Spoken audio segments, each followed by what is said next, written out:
Oh, wait. Now we are officially live. Hello, Internet.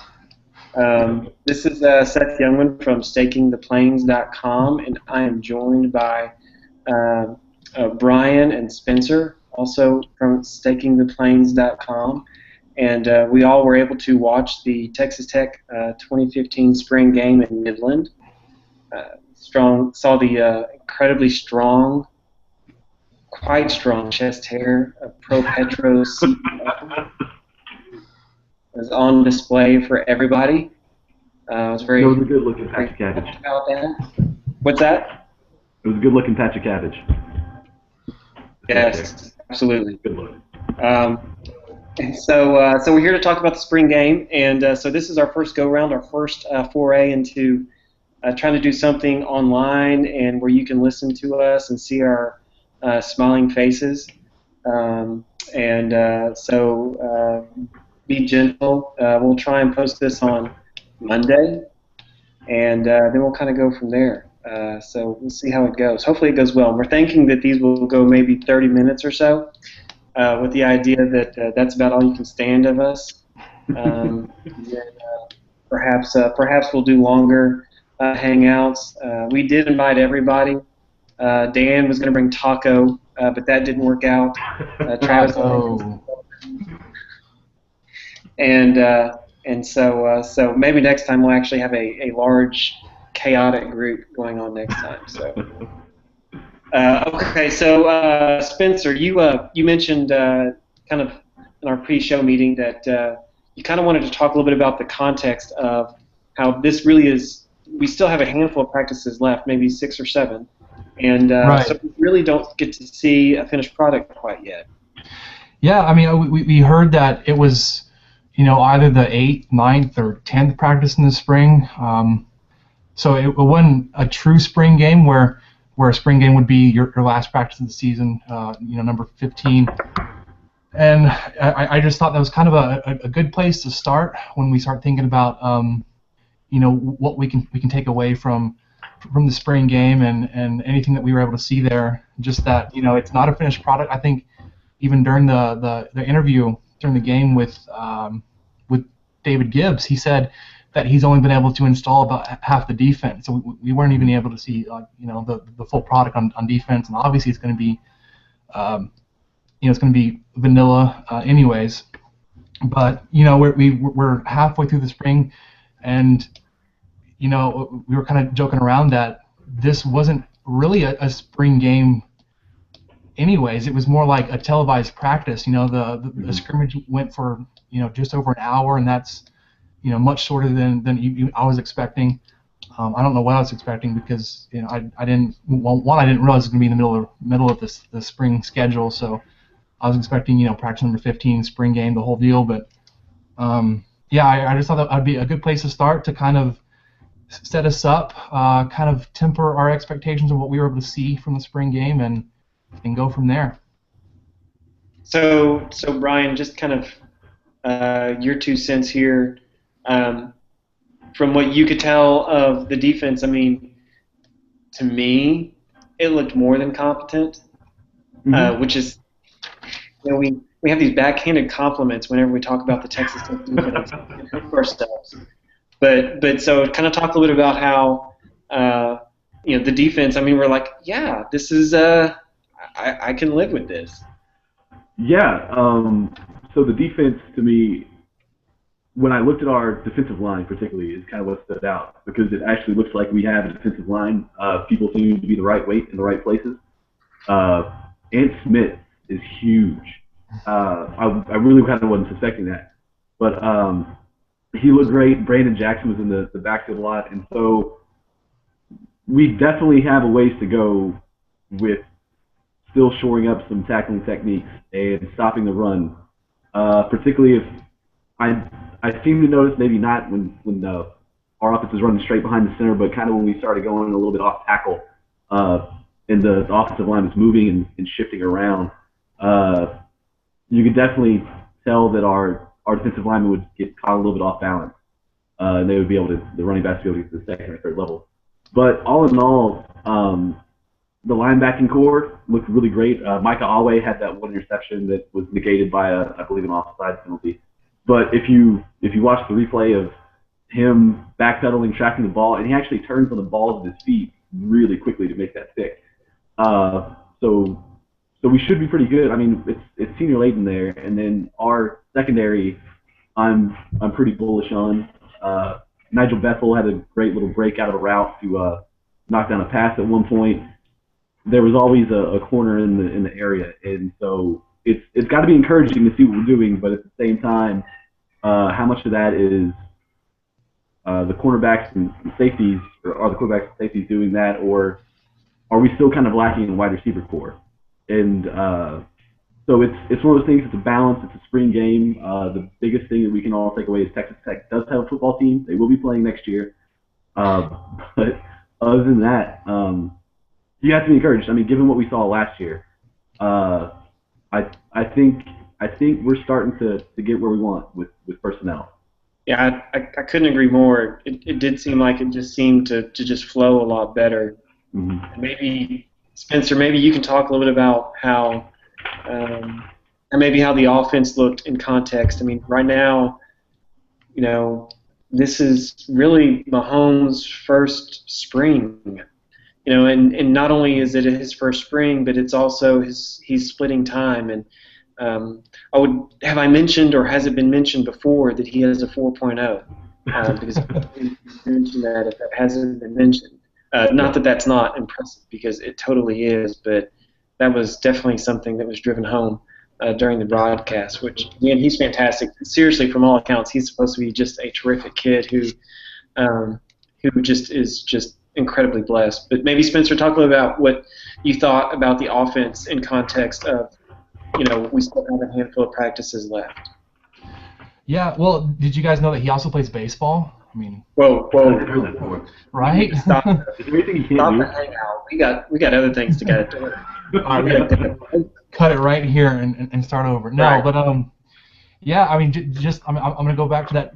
I think David Gibbs said it right after that. That he's only been able to install about 50% of his defense. He said, this is a half spring worth of work for his defense going against the third year of the Kingsbury offense. So it's, he's expecting them to be able to move the ball a little bit, and they were able to for the most part, until you got that second team in there, and that's when it really started to rear its head, where you saw some depth issues pretty much across the board. At the receiving core, there was, some it was a lot of walk-ons and guys that were still trying to make a name for themselves. But on the offensive line specifically, I made a note of this. There were two guys on the second team offensive line that weren't even listed on the roster. It was number 66 and number 78. They're not on the most recent roster update. I think it was Level or Gio said during the broadcast that one of them was their third college practice ever, and being that they're halfway through the spring, he hadn't even been with the team for the entire spring, or hadn't been practicing the entire spring. It's you start to look at it, and I've got it written down that the second team was Poet Thomas on the right tackle, Cole Collier at center, and Ethan Smith at left tackle. It was the two guards that I didn't have a number on. Really, you could feel pretty good about Poet Thomas being a backup. Also on the first team, he's not actually first team, but it was Robert Castaneda. He was filling in for Balin Brown, who's been held out for the spring. I think you can feel pretty good about those two being your first two off the bench if somebody happens to go down. Justin Murphy looked good on his first time taking over at right tackle on the first team, but that second team depth, and once you get past Poet Thomas and Robert Castaneda, it's kind of scary. You don't want to see anybody go down. You hope you don't have to be going into burning red shirts or playing walk-ons or anything like that. But that's not something to be looking forward to if on the offensive standpoint that you just don't have a lot of bodies there. Dude, Star Wars, right? Yeah, you can't wait to get him on campus. Thank goodness for him. Seriously, he fills a ridiculously huge need for this offensive line. And I kind of get the feeling that he can actually play a little bit, but I don't know if that's just me kind of getting my hopes up about about what he can do, but I really did think that, yeah, I think he's got a little something here. But anyway, so yeah, I mean, I totally agree with you. And I wrote down Ethan Smith as being the starter left tackle, and I was like, Ethan Smith? I don't even know who Ethan Smith is. Nope. And I follow things relatively closely, but yeah, I didn't have a clue. Yeah, and you kind of saw with, I believe it's Chase Collier at center on that second team. Some snaps were a little bit high. Our edges were a little iffy, and I don't know how much of that is speed coming off that with our lighter defensive ends on that second team, or if it's just the youth of that offensive line. They're really young. I mean, Justin Murphy, right, starting right tackle, he's just a redshirt freshman. That's incredibly young. So what do we have behind him at right tackle? But there's one thing that I've learned over the past few years of watching Texas Tech, and if there's a coach that can take a bunch of youth and forward into something that is more than viable, it's definitely Lee Hayes. Like, Lee Hayes will be able to take care of those kids. The Wars, when he comes in, you know, it's a JUCO. There's always that learning curve. We've seen that multiple times. We always get really excited about JUCOs, but you've got to trust Coach Hayes because he's done it before. He's proven himself. That's why he's still a part of the staff. Yeah, and I think until we hear an official pronunciation, I think his name should be Star Wars going forward. Totally fine with that. But we're definitely gonna, like as Seth was saying, you're almost gonna need him to be able to come in and play right away. I mean, he's coming off of JUCO. I think he was. I'm not sure how many years he played at JUCO, whether it was 1 or 2, but I think Just he still got. Yeah, so he'll be coming in as a sophomore. He's not going to be as seasoned as anybody else coming out of JUCO that had 2 years or anything like that. But the good thing is you're going to have him for 4 years possibly with a red shirt in there if he needs it. But I mean, like we were saying, that after that you start looking at guys like Connor Dyer and Madison Akunanu, and you just hope that you can keep them. You can save them, to be able to get that red shirt year. And because looking at next year, you're going to need a lot of, like, that offensive line next year is going to be basically brand new. You're going to have Baylon Brown that's been starting. I mean, after that, you're going to have Justin Murphy and something like that. But yeah, you're like we were saying, you're gonna need these guys to be able to step up and cross your fingers and say a little prayer that you don't have to go past the 7th offensive lineman, because like I was saying, I don't think you can really feel that good once you get past Poet Thomas for anybody that's going to be asked to step in. I mean, he did pretty admirable as right tackle on second team, but like I said, that second team online was pretty patchwork. The defensive line, I think, is a lot deeper on the second team, so you were seeing them pretty much take control of the line of scrimmage when the second team came in. It didn't help that you've got a new quarterback in there now. He'll be your third quarterback going forward, but you just hope that everything is going to work out on that end. So yeah, well, and Kingsbury really tried to remedy the situation last year when he recruited Dominique Robertson and Shaquille, or am I getting that backwards? Shaquille Davis. Yeah. Mm-hmm. So they made attempts to fix the situation, but and I think that we would have seen one of those two guys obviously maybe vying for that right tackle spot this year, but that did not work out. And that's the danger of recruiting so many JUCO guys, is that you get into a situation where they're not as reliable as your high school kids. And the thing that probably scares me more than anything else next year is the idea that Texas Tech will lose Castor, who has started 3 years. Mm-hmm. And so that center spot is going to be just incredibly pivotal for next year. I have no idea who it's going to be. I'm sure it's not going to be Collier or whoever it was that was playing second team. I really do think it'll be a kid that Texas Tech got from Allen, whose name escapes me right now, but I think it'll be him. But man, that's a lot to ask for a kid that was a 2-star kid. But I mean, Castor was essentially a 2-star, high 2, low 3-star kid coming out of the Houston area so many years ago. So, okay, so try and move on. I have no idea how long we're going. That'll be interesting to watch. Anyway, so let's talk about the newcomers and about how the idea that the newcomers were maybe a little bit too hyped, and maybe Kingsbury's comments in the middle of the week this past week were actually pretty accurate in the sense that he said, hey, don't have these crazy high expectations for Mike Mitchell, even though we are all just kind of salivating, and perhaps the same thing for Fehoko, which is the idea that they're not going to come in and be saviors as much as we'd like for them to.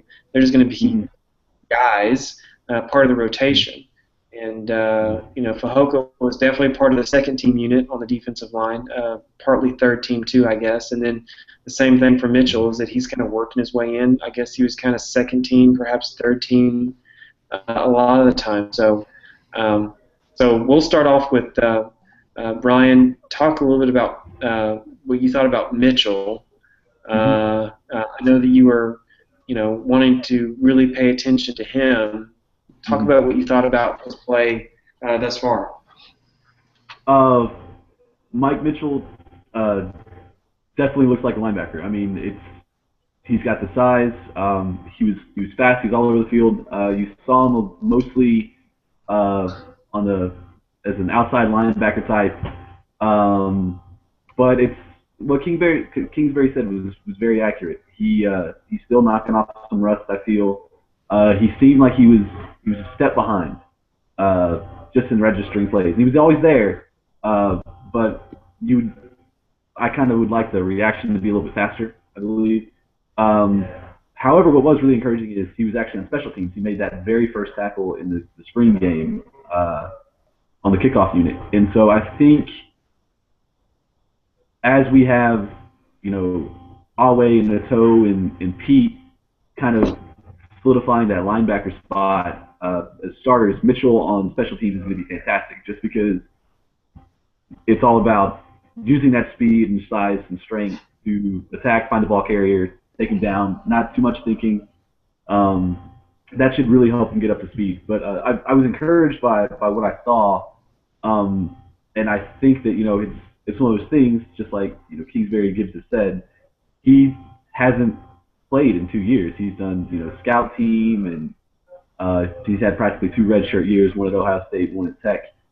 But you can tell it's there. And once he goes through fall ball and things start to get a little bit more live, it'll be good. And the thought of having him, and I just real quick want to shout out Dakota Allen, who's also massive.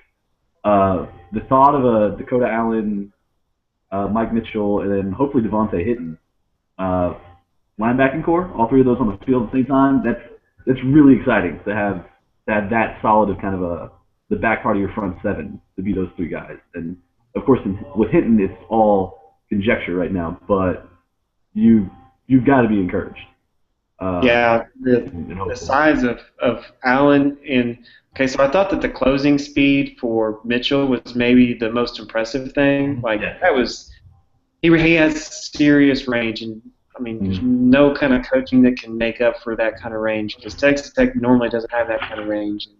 It made it all kind of more clear whenever Kenny Williams was at his pro day. He ran a 4.8 or whatever, which to me that's not necessarily crazy surprising because that's why he never had that kind of range as that kind of outside linebacker. But with Mitchell, yes sir, I think he's got a little something there. With Allen, you can tell too that he's got a little size that goes along with that. He looks really, really smooth. So Spencer, talk a little bit about Fehoko and what you thought about him in his first stint as wearing the Texas Tech uniform. Well, this past week, when we were hearing from the coaching staff to kind of to tap the brakes, I think was warranted with both Mitchell and Fehoko. I think we as a fan base were looking forward to having you've got a 5-star linebacker, and he's not a true freshman anymore. He's a sophomore. He's going to be coming. He's been here a year or whatever, and we've got this high 4-star, 5-star defensive lineman. We're just these two are going to take over the defense. And they certainly can. They're just not there yet. Fehoko, when he was in there, he looked really good. But like I said, he was going against that second team O-line. He was lined up, as a defensive tackle, so he's going up against those guards that we talked about aren't even on the roster or not listed on the roster. I marked it down as I was watching it that he had a couple tackles for losses. He's got a couple of sacks. He seemed to move pretty well along the line. If he got a lot of double teams.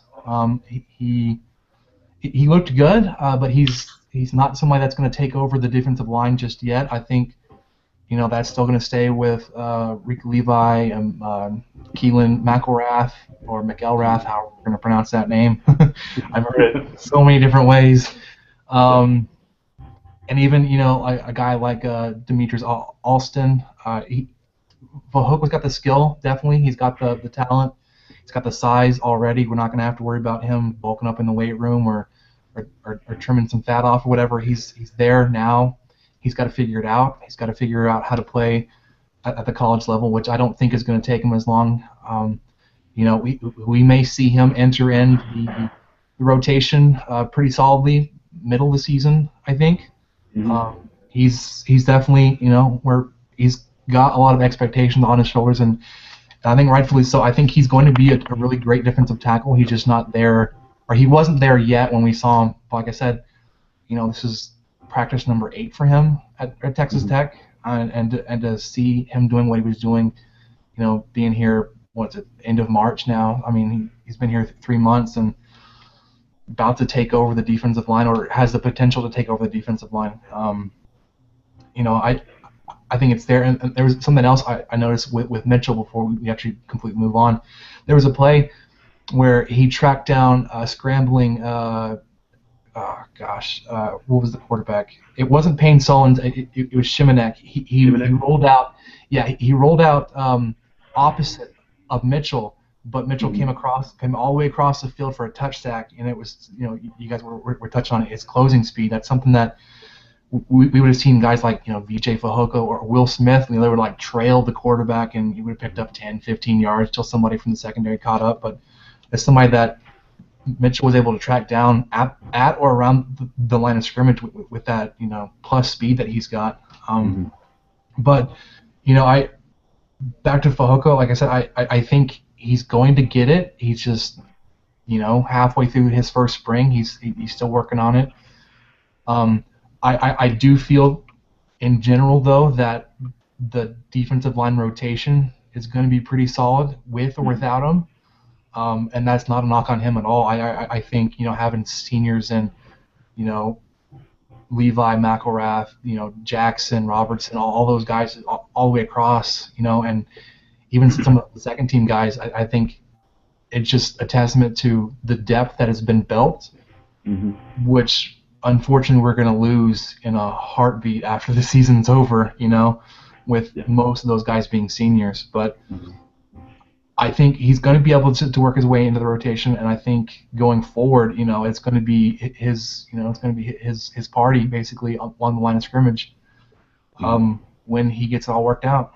Yeah, I've always kind of thought that maybe the perfect comp for him is Baylor's Andrew Billings, which maybe a lot of fans won't like that comp, but I think it's a terrific comp just because Billings was never been a star. He certainly wasn't a star as a freshman, but he played as a true freshman.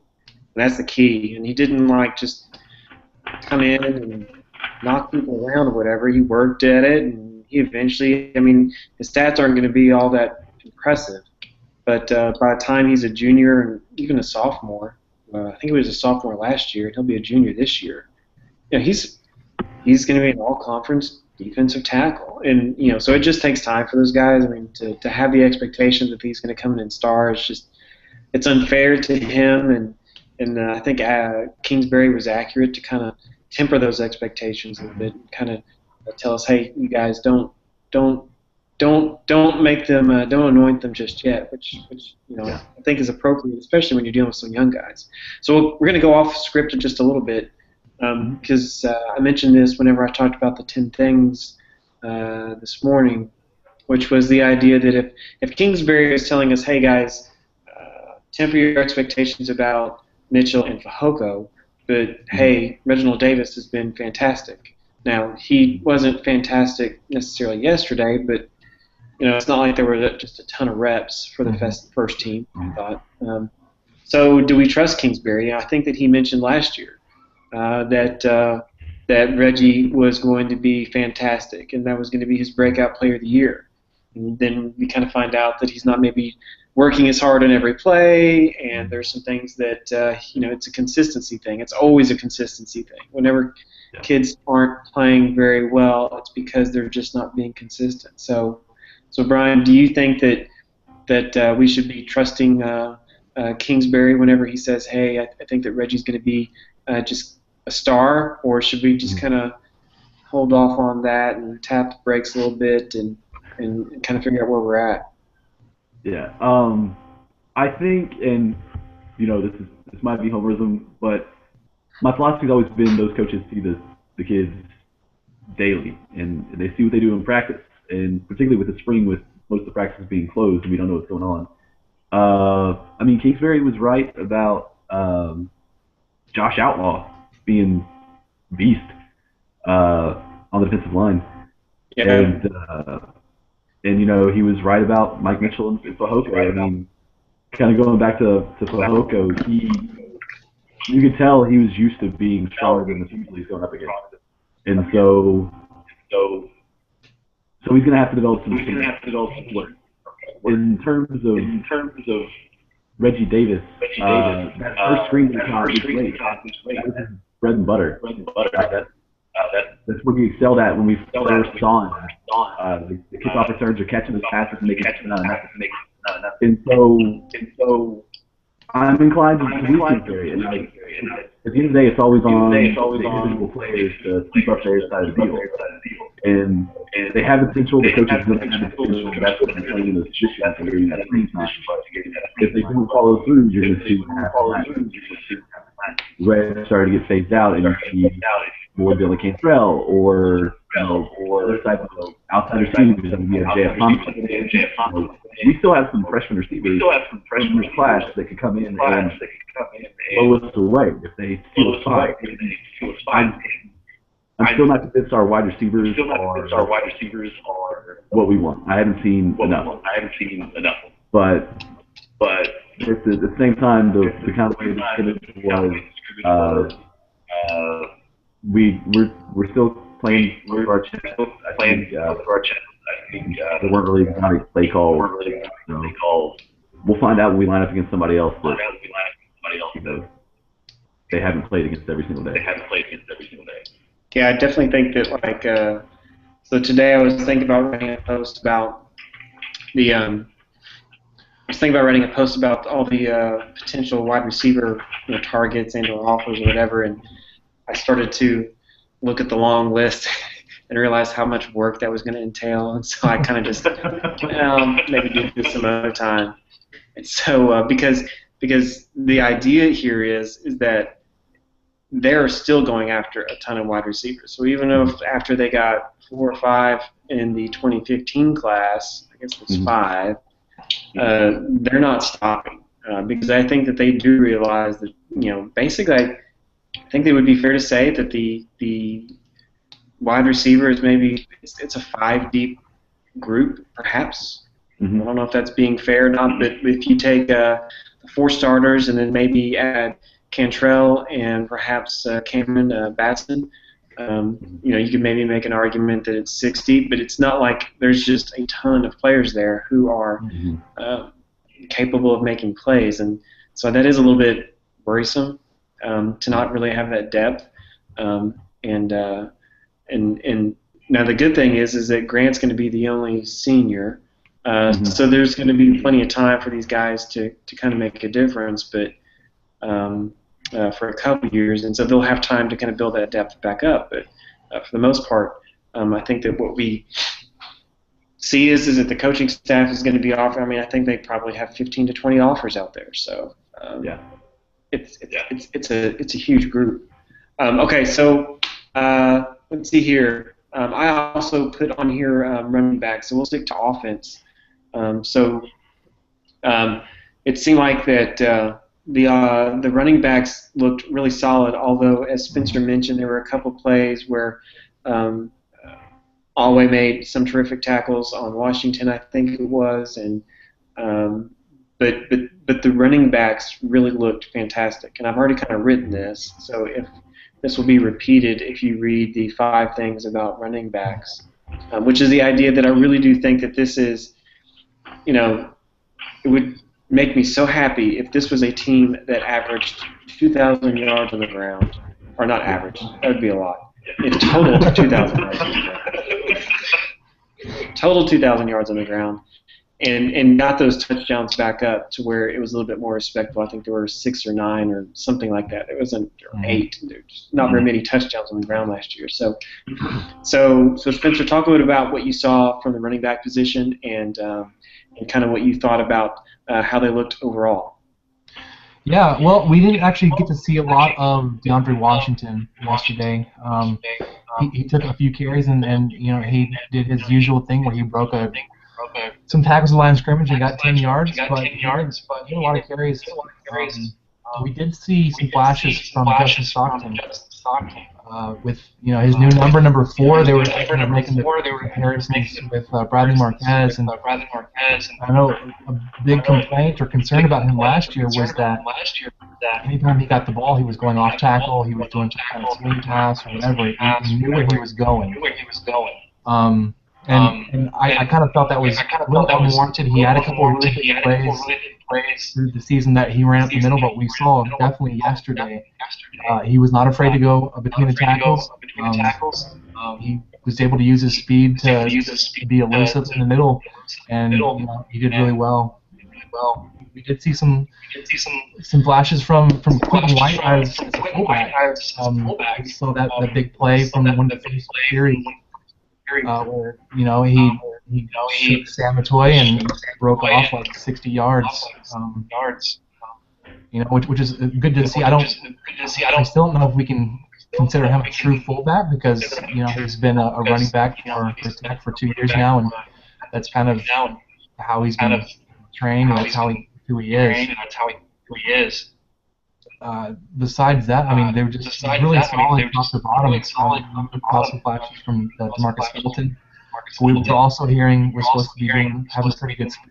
So that's, you know, I think running back is something you can feel comfortable with going into the season. You've got a returning 1,100-yard rusher. You've got Stockton backing him up. You've got Felton that'll get some carries. Quentin White is a fullback. Plenty of options there on the ground. And then if you consider, Mahomes keeping the ball in thing, or I don't think that's going to be a big part of the running game. But I feel like the running game for this year is pretty solid. Something you can count on. No, I think that Felton looked fantastic in limited time, and I mean, Quentin White looks thick to me. I mean, he looks like a big boy. There was one part at the end of the run, that 60-yard run, where he kind of turned, and it looked like he had, I know it's not a belly, but it looked like it was like, oh, dude, that looks big. I mean, like, he looks almost incredible.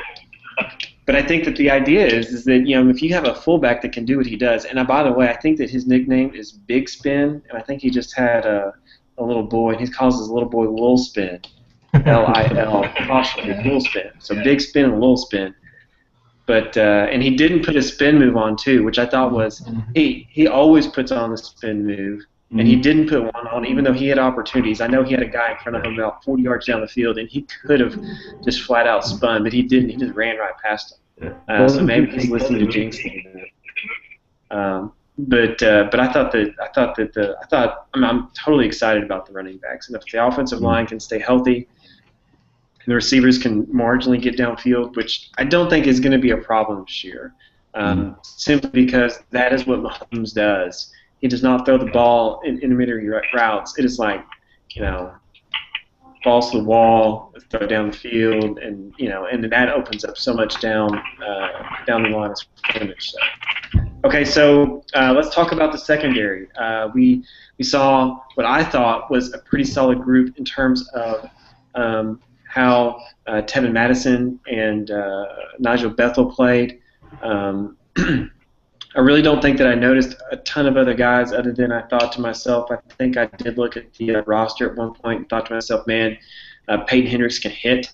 I think that was something, though, that I was really impressed with, though, is that how everybody was just kind of locking up and tackling.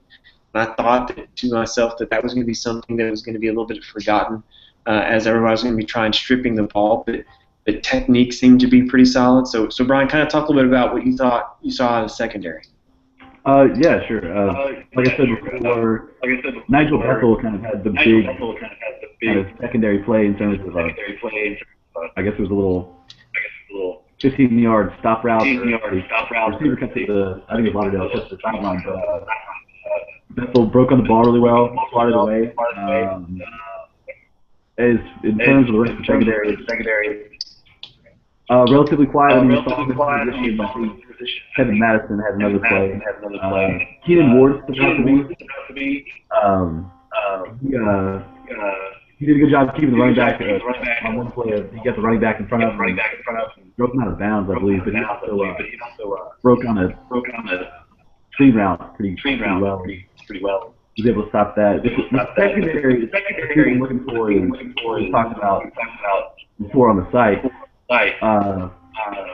Just making plays when you're in position. Both Bethel and Madison have been great. And then you have Justice Nelson, too, which was completely quiet. I don't even know if I've really seen him.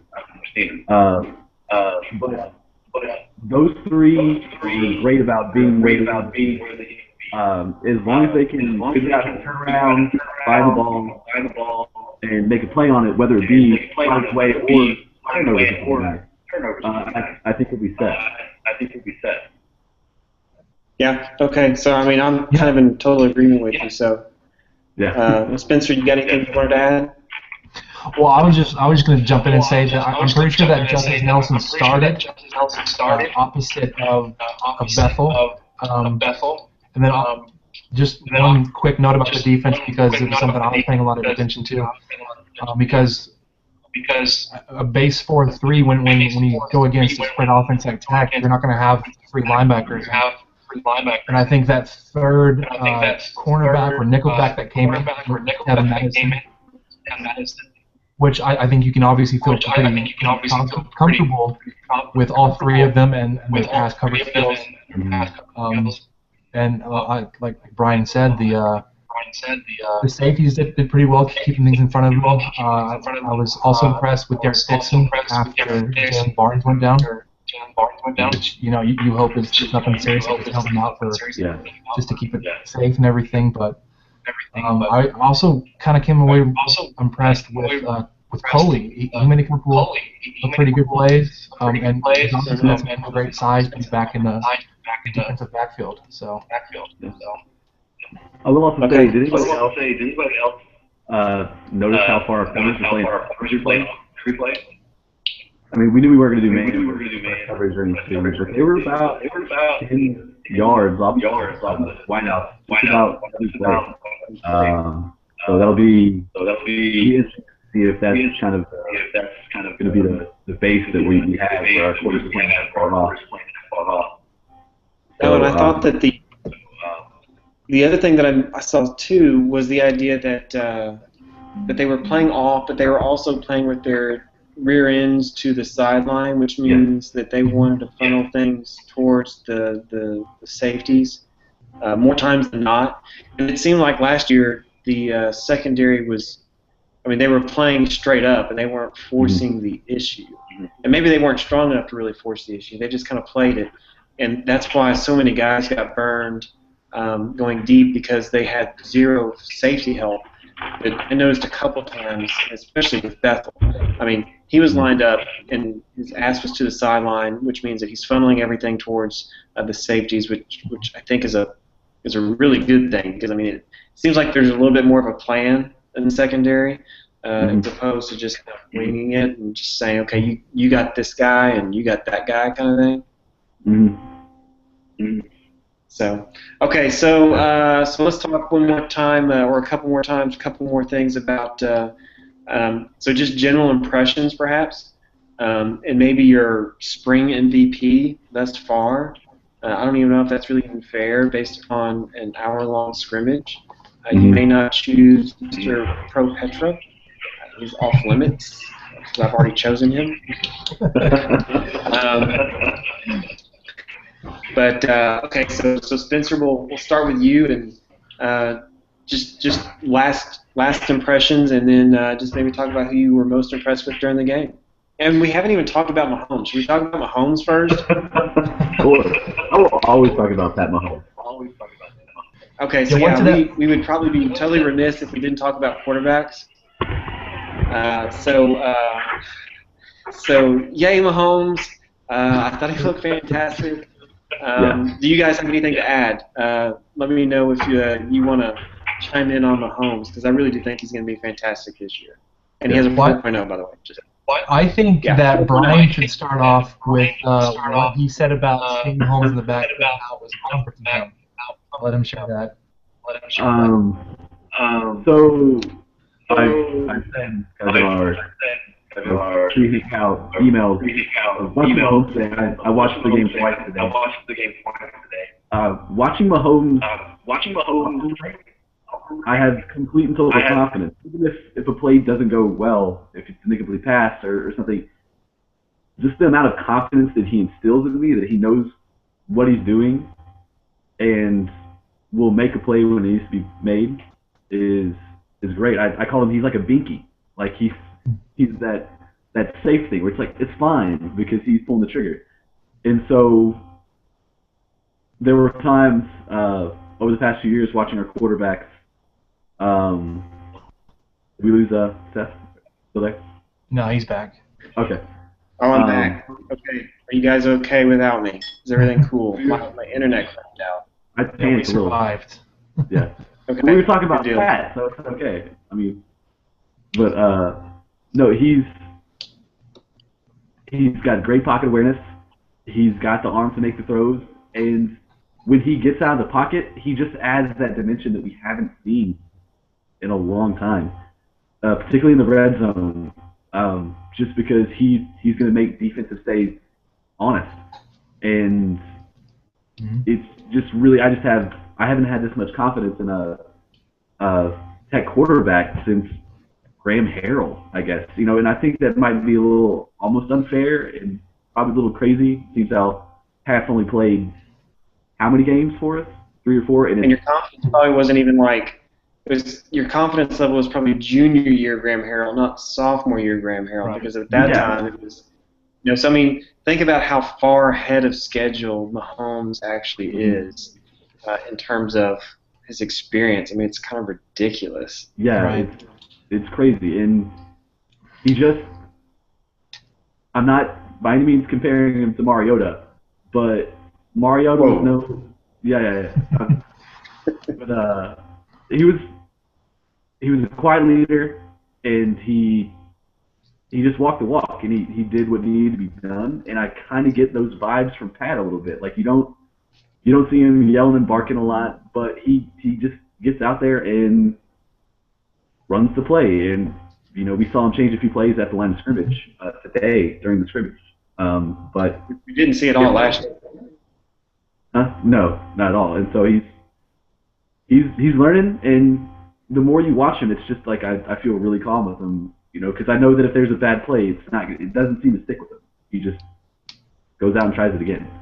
Yeah. It's just. You got anything?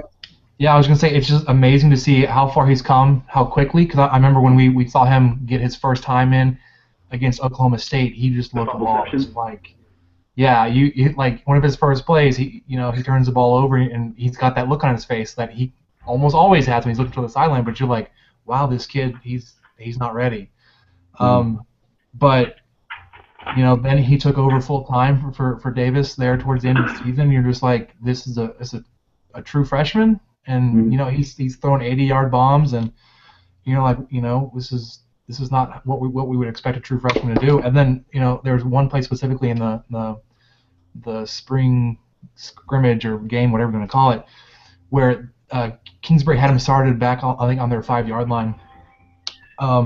And he was flushed out, from good pressure from Rico Levi. But you see him roll out. He's basically running horizontally across the field along the goal line, and he chucks the ball, I think, 60 yards in the air to Dylan Cantrell, which he ends up getting offensive pass interference for, which he shouldn't have pushed off. He still had that. But you're just like, this is a guy who threw open a receiver when he was running to his side, 60 yards in the air. You're just like, this is not something that you would expect from a guy that's got 3 games worth of experience. So I do think this is probably just the way that Texas Tech quarterbacks go. I think this is Mahomes' job to lose going forward. I don't think we've heard the end of Davis Webb. I don't think he's going to go quietly. We know he's a fierce competitor, and he's not going to let Mahomes just take it from him. But I don't think we're going to see. We're not going to see Mahomes just kind of retreat. He's going to continue that progression. And it's going to be crazy. We're going to be like, oh look, we've got a full season's worth of stats, and he's better than we could have ever anticipated. So. That's probably putting too much on him. I think he's going to be fantastic this year, as long as he stays healthy.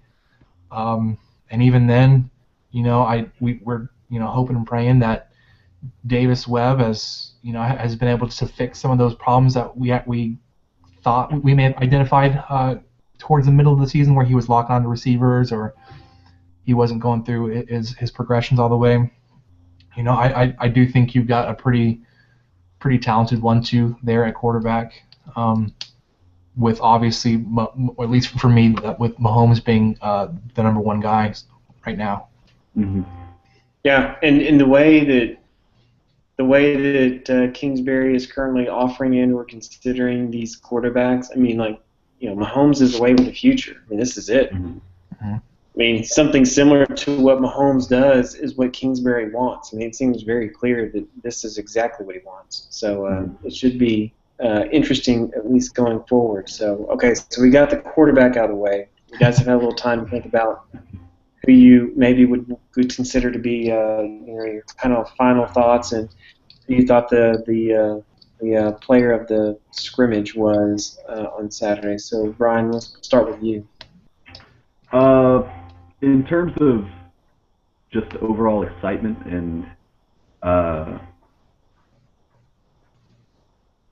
being impressed and reminded how good he is, I'd have to go with Justin Stockton. I mean, every time he touched the ball, he did something with it. And, he had maybe 3 or 4 plays, but damn, those 3 or 4 plays were awesome.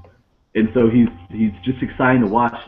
It's great to see kind of how he's developed. And so, I mean, we know Pat was great. If I was going to do a defensive MVP, Awe was really impressive. I'm really comfortable with him being that middle linebacker and kind of taking over and leading that defense. Pete was everywhere. That was nice. But definitely, in terms of how I think he can be used, I'm going to go with Stockton. Awesome. I think that's a fantastic choice because, yeah, he did look terrific. Spencer, you're up. If I was to go with somebody that wasn't named, because I probably would have said Stockton as well. Thanks, Brian. I would probably say Rika Levi on the defensive line. I think he looked on that play where he chased Mahomes out of the pocket. You almost thought, is he going to catch up to Mahomes? Is he really going to run him down from behind? Like he looks like a different player, at least speed and agility wise. Now that he dropped a little bit of weight, and I think his second year in the program is going to be a pretty good one for him. He looked really great and he looked really great in the game yesterday. He didn't look lost. He was getting a lot of movement side to side. He got some penetration into the backfield pretty regularly, and for a guy his size, you didn't see him getting pushed back very much. You didn't see him getting lost or just kind of involved in the massive bodies in the middle of the field if they were trying to run up the middle. Like he was able to separate himself and still, put a hand on the running back and, at the very least redirect him or, pull him down, which, something that we're going to need for the defense to step up with, with the rushing defense. So he would be my MVP from yesterday, Stockton notwithstanding. So. Okay. Well, and I could probably agree or would agree with both of you guys. I love Stockton. I love Levi. Um, Alway was really terrific, but I'm going to go with. He wasn't necessarily the best player, but I thought that perhaps maybe the most important um, thing that happened during the spring, and he was going up against a less than stellar second unit offensive line, but Outlaw looking not necessarily like a world beater, but he looked serviceable. He looked like he was really good. The defensive line, I thought that they were using their hands a lot more than I've ever seen them before. And I think that that's definitely something that Mike Smith has taught them. I mean, like, they're not just engaging and running up and taking up space. I mean, they're pushing and moving their hands and doing things that we just haven't seen them do to kind of create issues for the offensive line. So, to me, I mean, just having Outlaw be serviceable, because as Spencer mentioned at the beginning of this hangout, was the idea that you've got this situation where the depth is gone. You're losing 3 or 4 guys. What is it? McElrath, Levi, Marcus Smith. And Marcus Smith. And so there's 4 guys right there that that's part of your rotation. So having someone like Outlaw look serviceable, and then having Fehoko kind of there to be part of the rotation at the end. I mean, I think that's going to be crazy significant. I'm very excited about the prospect of, because before I think I was really worried about the idea that Fehoko was going to be this only guy that was going to be manning the defensive line. It's a nightmare of mine. But having Outlaw kind of come in and be that guy, I think that bodes well for the rest of the line, especially next year. So, okay, so the inaugural Staking the Plains hangout will officially end it, because I think it's about 8 o'clock, and I gave Fitzham a haircut today. Oh, really? And my wife did my tail. It looked great. It's not just a slight haircut; it was a haircut. Short. And he has a wedding coming up in 2 weeks. Oh, it's real short. Did you put the double T in it? No, I did not shave a double T. I mean, he has this thing where he hates haircuts. The sensation of like the clippers on his head, he just hates. And so we took it all. I took it all the way down, and I started it, and I stopped, and I went back inside. I said, "Hey, Miranda, you're not gonna like this, so just stay inside." It doesn't look good. So we'll see. I think it's going to grow on her. I think it's time. So it's got to get him off to bed. But thank you guys for joining me. I think we need to do this on a more regular basis. I think for this sure. was All for it. So I think this could be fun. And if we can get Travis on board, and he's maybe got his GoPro on, and he can be inventing things. That we can be doing here. So we're going to publish this. Hopefully me being knocked offline doesn't mess anything up, and we'll publish it tomorrow. And thank you so much. And so I'm going to stop as I produce on the air. Stop the broadcast, and then we'll say our farewells, and then and go from there. So thank you guys, and we'll see you next time. Sounds great.